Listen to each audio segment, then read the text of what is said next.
ദക്ഷിണ ലെബനനിൽ ഐക്യരാഷ്ട്രസഭയുടെ സമാധാന പരിപാലന സേനയ്ക്ക് നേരെ നടന്ന ദൗർഭാഗ്യകരമായ ആക്രമണം ലോകമെങ്ങും വലിയ ഉത്കണ്ഠയ്ക്ക് കാരണമാക്കിയിരിക്കുകയാണ്. ഇസ്രായേൽ അതിർത്തിക്ക് സമീപം നടന്ന ഈ ആക്രമണത്തിൽ ഒരു ഫ്രഞ്ച് സൈനികൻ കൊല്ലപ്പെടുകയും മറ്റു 3 പേർക്ക് പരിക്കേൽക്കുകയും ചെയ്തു.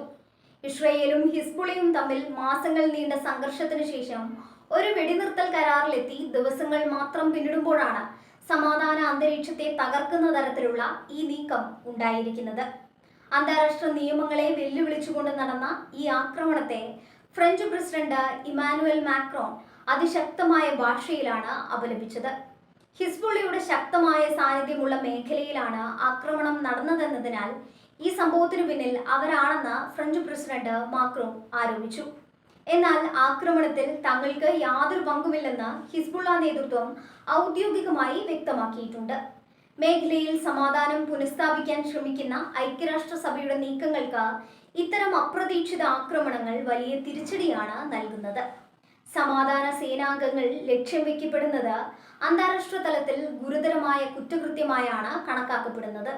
ഈ സംഭവത്തെക്കുറിച്ച് അടിയന്തരവും നിഷ്പക്ഷവുമായ അന്വേഷണം നടത്തുമെന്ന് ലെബനൻ സർക്കാർ പ്രഖ്യാപിച്ചിട്ടുണ്ട്.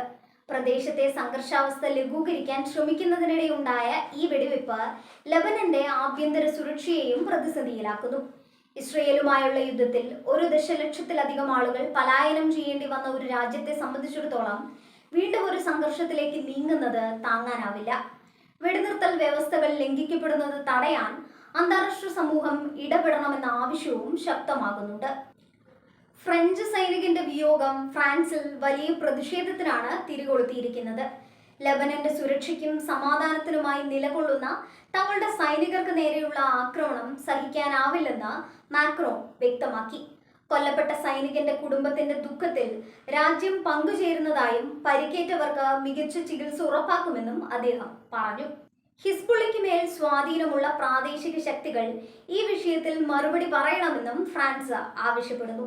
ദക്ഷിണ ലെബനനിലെ ഭൂമിശാസ്ത്രപരമായ പ്രത്യേകതകളും ഒളിപ്പോരാളികളുടെ സാന്നിധ്യവും സമാധാന സേനയുടെ പ്രവർത്തനങ്ങളെ എക്കാലത്തും വെല്ലുവിളിക്കുന്ന ഘടകങ്ങളാണ്. വെടിനിർത്തൽ നിലവിൽ വന്നതിനു ശേഷവും പലയിടങ്ങളിലും അസ്വസ്ഥതകൾ നിലനിൽക്കുന്നുണ്ട്. ഈ ആക്രമണം കേവലം ഒരു പ്രാദേശിക സംഭവമായി കാണാനാവില്ലെന്നും ഇത് മേഖലയിലെ സമാധാന ചർച്ചകളെ അട്ടിമറിക്കാനുള്ള ബോധപൂർവമായ ശ്രമമാണോ എന്ന് പരിശോധിക്കണമെന്നും നയതന്ത്ര വിദഗ്ധർ ചൂണ്ടിക്കാട്ടുന്നു.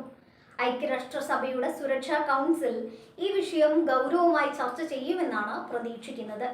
യുദ്ധം തകർത്ത ലെബനന്റെ പുനർനിർമ്മാണത്തിനും പലായനം ചെയ്തവരുടെ തിരിച്ചുവരവിനും സമാധാനം അത്യന്താപേക്ഷിതമാണ്.